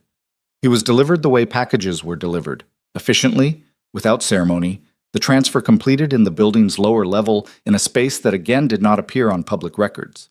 Tae-jin brought her the news in the apartment. She was dressed. She'd been dressed for an hour. "He's here," Tae-jin said. "I know." She was already at the door. He stepped aside. She understood that Jae-hyun had told him to let her through, and the understanding of it, the specific quiet act of it, him clearing the path without announcement, moved through her in a way she didn't examine closely because there wasn't time. Marcus was in a room on the 2nd floor. Not the planning room, a different room, smaller, with a table and 2 chairs and light that came from overhead, and wasn't kind to anyone. He was sitting in one of the chairs when Zuri came in, and Tae-jin closed the door behind her, and she heard him position himself just outside it, and knew, without looking, that Jae-hyun was somewhere in this too. Not in the room, but close. Marcus looked up. He looked like he'd had a significant night. His left eye was swollen nearly shut, and his lip was split in 2 places, and he was holding his right arm against his side in a way that suggested the ribs beneath it were having problems. He was still large, still the size she'd always carried him in her nervous system, still the architecture of the fear she'd been built around. But he also looked, under the overhead light, very specifically like a man who had been on the wrong end of a decision. He looked at her and something moved across his face that she couldn't name. Not guilt. She'd never seen guilt on Marcus Bennett's face and wasn't going to misidentify something else as it now. Not fear. Something that might have been a very old version of something that had curdled past recognition a long time ago. Zuri, he said. She sat down across from him. She folded her hands on the table. She looked at him. You called them, she said, after I ran. You stood across that street and watched me holding on to a stranger for my life, and then you went back to the apartment and you called them. He said nothing. You told them where I was. You gave them my location so they could use me as leverage against the man who helped me. She kept her voice even. It was the hardest thing she'd ever done, harder than running barefoot through February streets, harder than learning to count when the panic took over, harder than any of the practical survivals she'd built herself around. After everything, after every single night in that apartment, you looked at your daughter and thought, leverage. It wasn't like that, Marcus said. His voice was rougher than usual. Something in his chest made the words sound like they had to push past damage. Tell me what it was like. You don't understand what I'm in. I understand exactly what you're in. I've been listening to your phone calls for 4 years. She leaned forward. Dimitri, 312 number with a forward delay, 1st and 15th. I gave that to Jaehyun myself. Something shifted in Marcus's face, the closest she'd ever seen to genuine shock on him. You thought I wasn't paying attention, she said. You thought I was just surviving, just getting through it. You never once considered that I was watching you. She sat back. Every choice you made, every call, every night you came home and decided to take whatever Sokolov made you feel out on someone smaller. She stopped, breathed. I watched all of it, and I memorized all of it, because I always knew eventually I'd need it. Marcus looked at his hands on the table. His swollen eye was tearing, not from emotion, she thought, just from the damage, just from the physical fact of it. Where do you go from here? He said. Away from you. Zuri, I'm done, she said. The two words came out with a simplicity and a finality that surprised even her. Not heated, not delivered for effect, just true. The truest thing she'd said in years, maybe ever. I have been done. I'm just finally in a position to act like it. She stood up. He's going to get you killed, Marcus said. His voice had changed. Something desperate moving into it now, the desperation of a man reaching for the last thing available. Whatever you think he is, whatever you think this is, men like him don't. Men like him, Zuri said, held me on a street at 2 a.m. when I had nothing, when I was bleeding and barefoot and had already calculated that he might kill me faster than you would. She looked at her father for the last time with the specific clear-eyed quality of someone who has completed a long and painful inventory. He held me, and he didn't ask for anything. In 24 years, you never once did that. She walked out. In the corridor, Jaehyun was standing 6 feet from the door. He had positioned himself there while she was inside, and she understood that he'd been close enough to move if she'd needed him, and far enough not to be present for something that wasn't his. She stopped in front of him. She was not going to cry. She was absolutely not going to do that here, in this corridor, under these lights, after that room. She looked at him, and he looked back, and his face was still and careful and present in the specific way it was always present, not performing anything, not managing her, just there. Okay, she said. It covered everything and nothing, and he seemed to understand that. Okay, he said back. And somewhere in the building above them, the plan that had collapsed and been rebuilt and shifted form 3 times in 12 hours was taking its final shape, because the meeting with Sokolov was 48 hours away, and Marcus Bennett was now the instrument of his own complete undoing, and the Kowalski situation was moving toward a resolution that nobody in the Kowalski network had anticipated. But in this corridor, in this moment, none of that was the most important thing. Jaehyun looked at Zuri Bennett standing 6 feet away from him under fluorescent lights, having just walked out of the hardest room of her life on her own 2 feet, and felt something move in his chest that he had not felt in years, had not allowed himself to feel in years, had built the specific architecture of himself specifically to prevent feeling, a loosening, a fissure in something he'd mortared shut so long ago, he'd stopped remembering it was a wall and started thinking it was just the shape of him. The 48 hours moved the way time moved in the aftermath of catastrophe. Not fast, not slow, but strange, with the particular texture of a period in which the normal rules of duration had been suspended and replaced with something that measured itself in heartbeats and small decisions rather than minutes. Zuri stayed in the building, not because she was told to, because she had nowhere else that made sense, and because the apartment on the 14th floor had become, in the space of 2 days, the first place she'd inhabited since childhood that felt like it had walls. Real walls. Not the walls of a lease she couldn't afford to break, or the walls of a situation she told herself was temporary. Walls that held. She spent the first day sleeping in intervals and reading the novel she'd found on the shelf and eating food that appeared in the kitchen with the same quiet efficiency that characterized everything in this building. She didn't ask how it got there. She was learning the grammar of this place, the way things happened without announcement, the way needs were anticipated rather than addressed after the fact. It was disorienting. She kept waiting for the cost to appear. It didn't appear. On the morning of the second day, Min Seok knocked on her door at 8:15 and handed her a folder without preamble. "What's this?" she said. "Documentation of your father's activities over the last 4 years. All of it. The Sokolov work, the collection routes, the information he gathered." Min Seok looked at her over his glasses. "Jae-hyun thought you should have it." She held the folder. It was heavier than it looked. "Why?" "Because it's yours. Because knowing the full shape of something is better than carrying the partial shape of it for the rest of your life." He paused. "That's his reasoning. You can disagree with it." She looked at the folder for a moment. "What happens to Marcus after this?" "He's agreed to certain terms." "That's not an answer. He leaves Chicago. He doesn't return.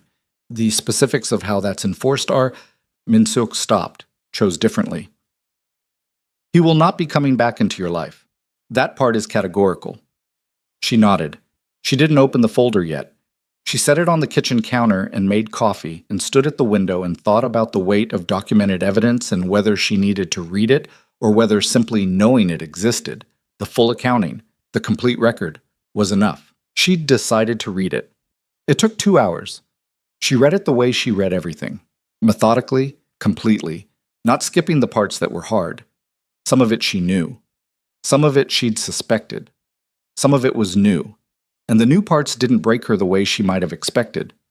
They just added to the shape of something she'd been carrying her whole life, and now, finally, had the complete outline of. When she finished, she put the folder face down on the counter and stood at the window for a long time. Then she went downstairs. The meeting with Sokolov happened at 11 p.m. on the second night, at a location that Zuri was not told and did not ask about. Jae-hyun left with Tae-jin and 2 other men whose names she hadn't learned, and Min Seok stayed in the building in the planning room with his tablet and his tea and the particular focused stillness of a man running a remote operation. She sat in the planning room with him. He didn't tell her to leave. She appreciated that. She watched him work for a while without speaking. The main screen showed a map, different from the North Side map, this one covering a wider area, with moving markers that she understood represented cars. 4 of them, moving in convoy. "Has he done this before?" she said. "Met with someone like Sokolov directly." "Negotiated directly?" "Yes." Min Seok didn't look up from his tablet. "Gone into a meeting like this without the full picture controlled?" "No." "Is that a problem?" "It's a variable." He turned a page on his tablet. "Jae-hyun manages variables well." "How did he end up doing this?" she said. "This life." Min Seok was quiet for a moment. He set the tablet down with the care of a man who'd decided to be present for the next part of the conversation. His father ran the organization before him. He watched his father be killed when he was 17.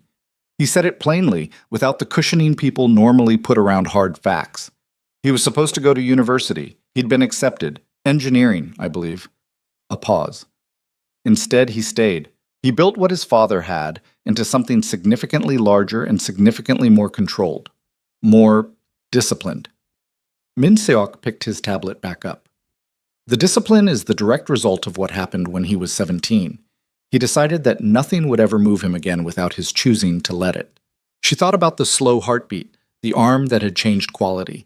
The fist on the table that had opened and gone flat. "Something's moving him," she said. Min-seok looked at the main screen and said nothing, which was its own kind of answer. The convoy came back at 2:40 a.m. Zuri heard the building receive them, the low-coordinated activity of the lobby, the elevator, the corridor, and was standing in the doorway of the planning room when Tae-jin came through first. He looked at her with the expression she'd come to read as his version of fine. Not relaxed, never relaxed, but the particular set of his jaw that meant the outcome was acceptable, and the people he was responsible for were intact. Jae-hyun came in behind him. He looked exactly as he had when he'd left, which told her something. Not that nothing had happened.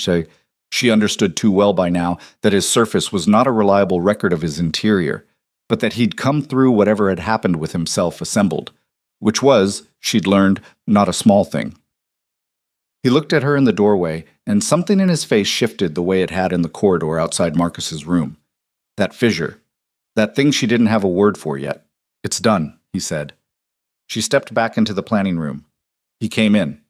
Min-seok looked up from his tablet, and Jae-hyun looked at him, and a conversation happened in approximately 2 seconds that involved no words and resulted in Min-seok standing up, collecting his things, and leaving with a discretion so complete it was almost architectural.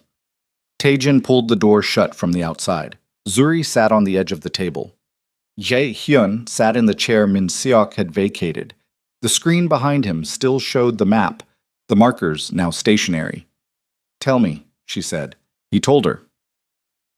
The meeting had been in a restaurant on the southwest side, closed for the evening, neutral ground by mutual agreement. Sokolov had come with 4 people. Jae-hyun had matched that number. The conversation had taken 3 hours and covered the north side operations, the Kowalski situation, Marcus's disposition, and the terms of a going-forward arrangement that neither party was enthusiastic about and both parties understood was necessary. "The Kowalski network moves on the false intelligence again at the end of the week," Jae-hyun said. "They don't know we know.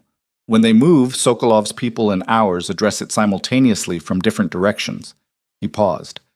"It ends the Kowalski problem for both organizations. It establishes the working arrangement through a shared action rather than a negotiated document, which is more durable. And Marcus, Sokolov releases him formally. The terms are that he leaves the city within 72 hours. His debts to the Sokolov organization are cleared in exchange for his cooperation in the Kowalski action. He makes one final call on the schedule, confirms the false intelligence, doesn't know he's doing it. He looked at his hands on the table. After that, he has no protection from either organization. He understands this. Will he leave? He'll leave. She absorbed that. And the leak. The person who gave Sokolov my phone number. Handled. His voice was flat and final, and she understood that this was one of the things that had happened tonight, and that the details were not hers to have, and that was all right.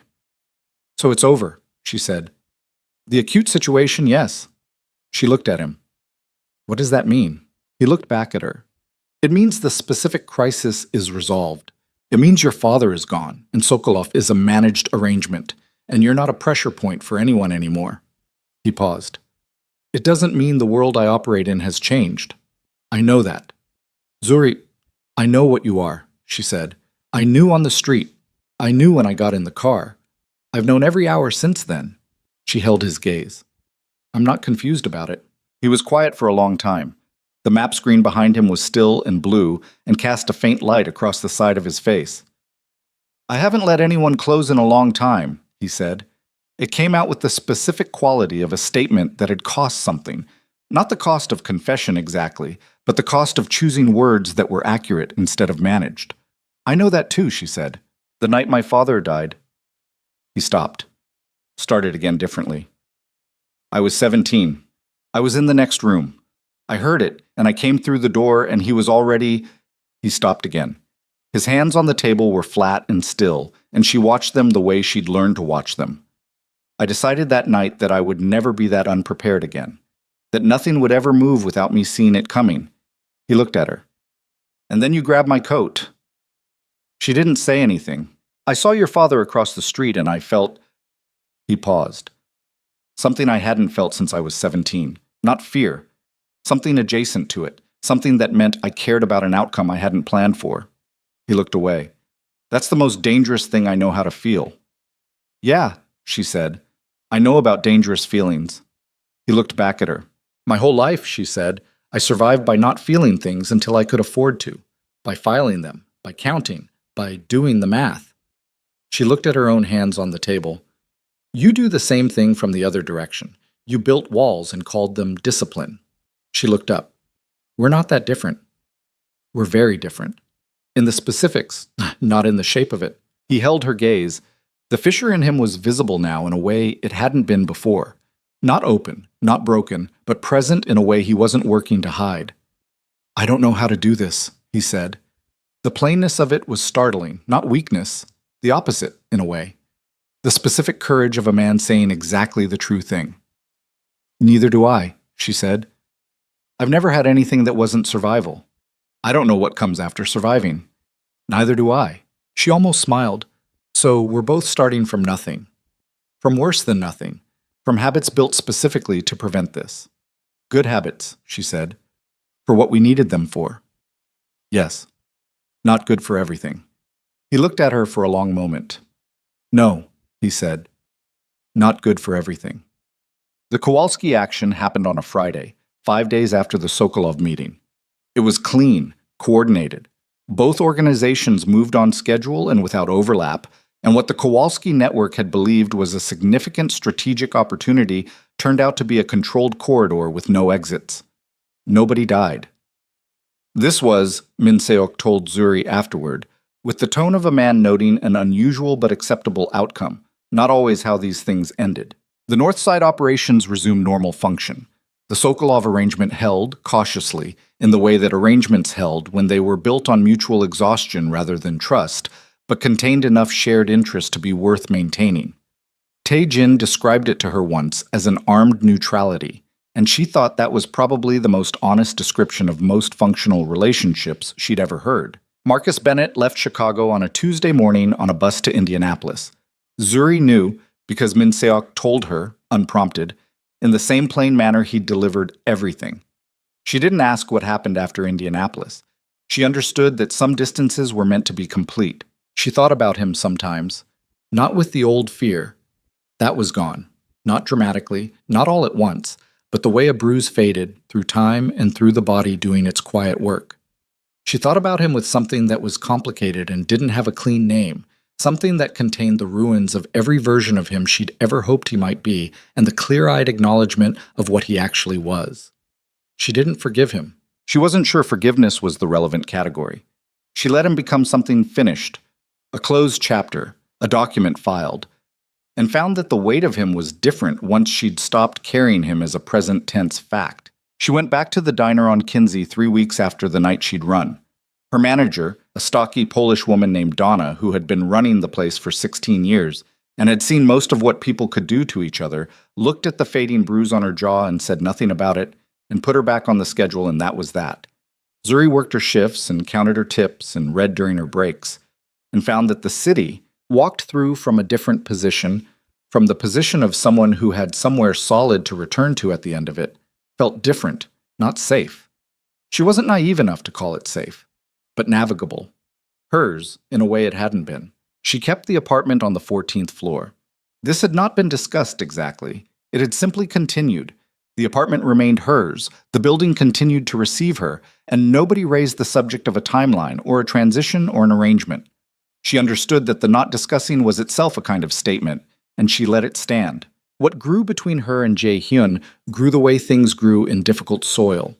Slowly, without the easy lushness of things that had everything they needed. It grew through the spaces between other things, through the evenings when he appeared at the door of the apartment without announcement, and she let him in, and they sat at the kitchen table and talked. Not about the organization, not about business, but about the city outside the window, and the books on the shelf, and the engineering degree he'd never taken, and the nursing textbook she still borrowed from the library on Michigan Avenue. Through the nights when he didn't appear, and she understood that there were parts of his life that were not hers to inhabit, and found, to her own surprise, that she could hold that without anxiety. She had her own room. She had her own life assembling itself. That was enough. That was more than enough. He was careful with her in the way that people were careful with things they understood the value of. Not delicate. She would have hated delicate, would have recognized it immediately as the other side of the coin from dismissal. Careful in the way of a man who had built himself around the premise that nothing was worth the cost of losing control, and was revising that premise one specific exception at a time. She was careful with him, too. She saw the 17-year-old in the next room sometimes, not clearly, not with the detail of knowledge, but in the specific quality of his stillness, in the moments when something moved in his face and then was controlled, in the slow heartbeat that she'd measured against her own on a freezing street and understood was the heartbeat of a man who had trained himself past the ordinary human relationship with fear.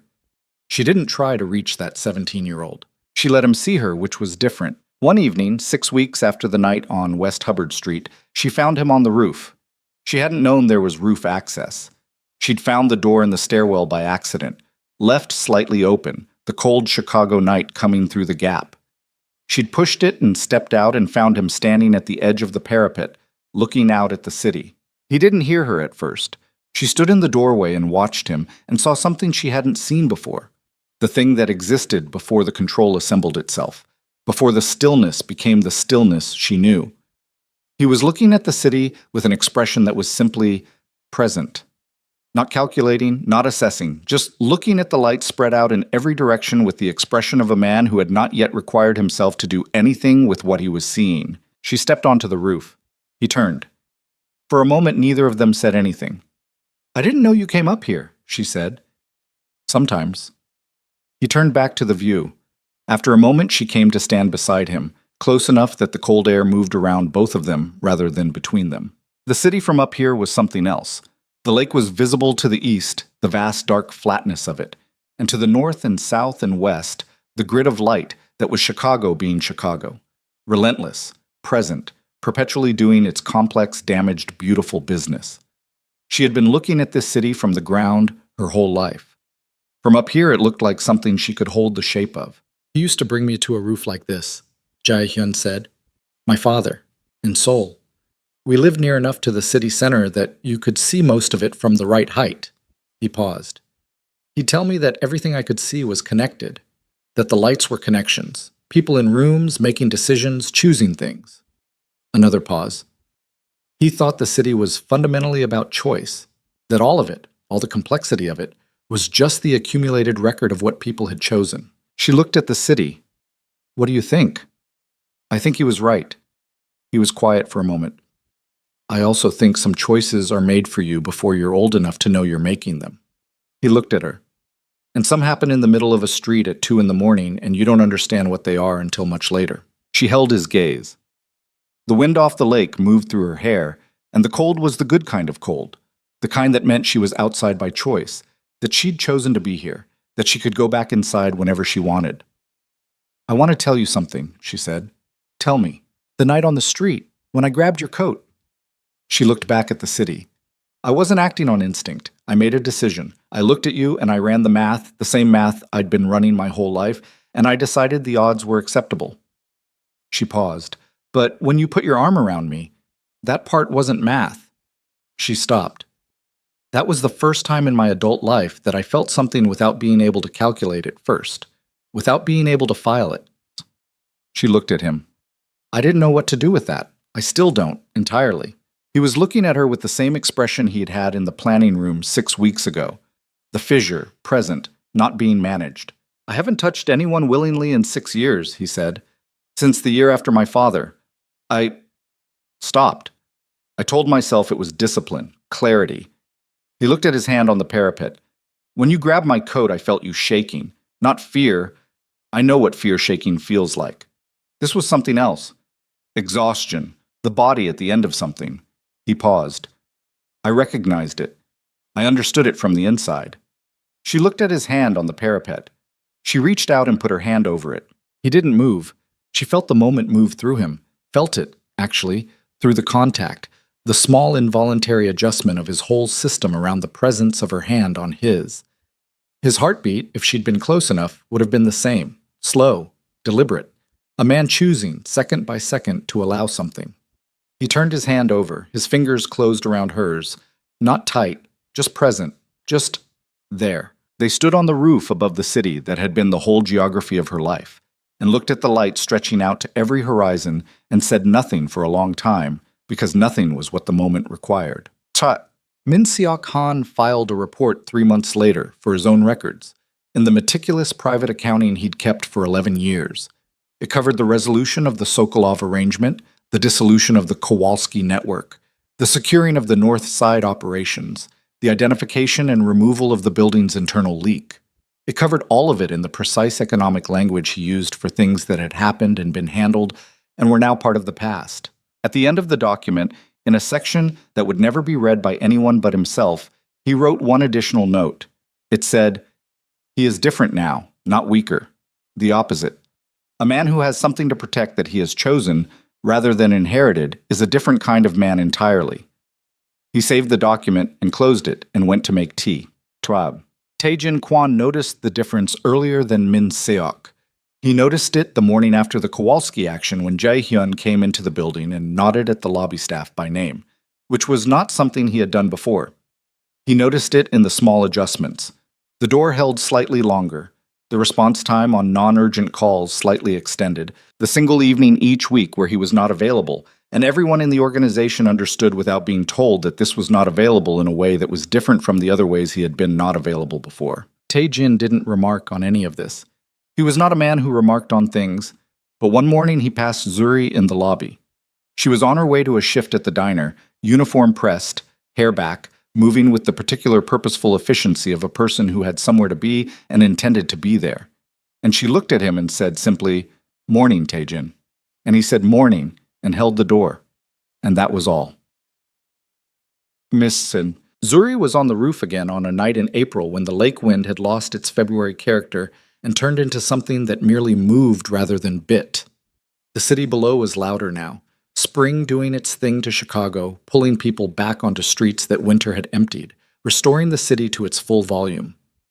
Hae-hyun was beside her. She was thinking about the nursing textbooks and whether she had enough saved for the first semester of a program she'd found at a school on the North Side. She'd been thinking about it for 2 weeks. She hadn't said anything about it yet because she'd been carrying it carefully, the way you carried new things before you were sure they'd hold. "I want to go back to school," she said. He looked at her. "What program?" "Nursing. There's a 2-year program at—" "Tell me the details." She told him. He listened the way he listened to everything, completely, without interruption, with the full attention of a man for whom attention was a finite resource he allocated deliberately. When she finished, he said, "When does the application close?" 3 weeks? "Then you have time." She looked at him. "I don't need you to—" "I know you don't need anything," he said. "I'm not offering because you need it. I'm asking because it's yours and I want to know about it." A pause. "That's different." She held that for a moment. Then she nodded.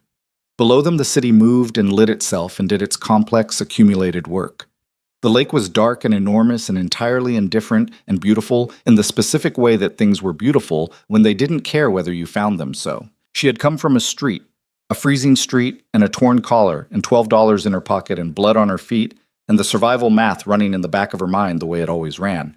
She had grabbed a stranger's coat and asked for 1 second, and the 1 second had not been owed to her, and had not been guaranteed and had cost something to give.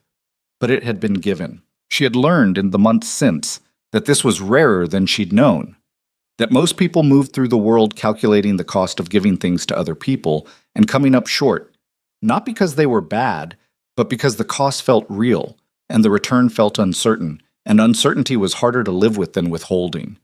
She had been one of those people. She still was, in many ways. The math didn't stop running, the filing didn't stop, but she had learned to let some things happen before the calculation completed, to let the answer arrive before she'd worked the whole problem. She leaned her shoulder against Jae-hyun's arm. He shifted slightly, accommodating. His hand found hers along the parapet the way it had that first time, without ceremony, without announcement. The city below them went on being the city, vast and damaged and lit up and grinding forward with the relentless indifferent energy of a thing that didn't require anyone's participation to continue, but was better, or at least different, when people chose to participate anyway. She thought about her father on a bus to Indianapolis, and then she let the thought go, the way you let a breath go, because it was done, and the done things deserved to be let go. She thought about a 1-bedroom apartment on the North Side that she'd looked at online 3 times and hadn't told anyone about. that had a window facing east and was close to the school and cost more than she currently made, but not more than she could eventually make, and was hers if she decided. She thought about this first semester of a program that would take 2 years and would be hard and would cost everything she had, and would at the end of it give her something that nothing and nobody could take back. She thought about the slow heartbeat under her ear on a freezing street, and how she'd counted to 3 and the counting had worked and the world had not for once ended. She thought about 1 second, just 1 second, on a dark street, when a frightened woman had grabbed a stranger's coat and asked for the smallest possible thing, and the stranger had given it, and everything from that 1 second had followed. Not easily, not without cost, not without the building collapsing twice and being rebuilt, and the plans burning, and the floor of the kitchen on Larrabee, and the 24 years of math, and the 17-year-old in the next room, and all of it. All of it exactly as it had been, unrevised, unresolved into anything cleaner than the complicated true shape of it. But here, she was here. He was here. The city was here, endlessly, in every direction. And neither of them was afraid of the dark anymore.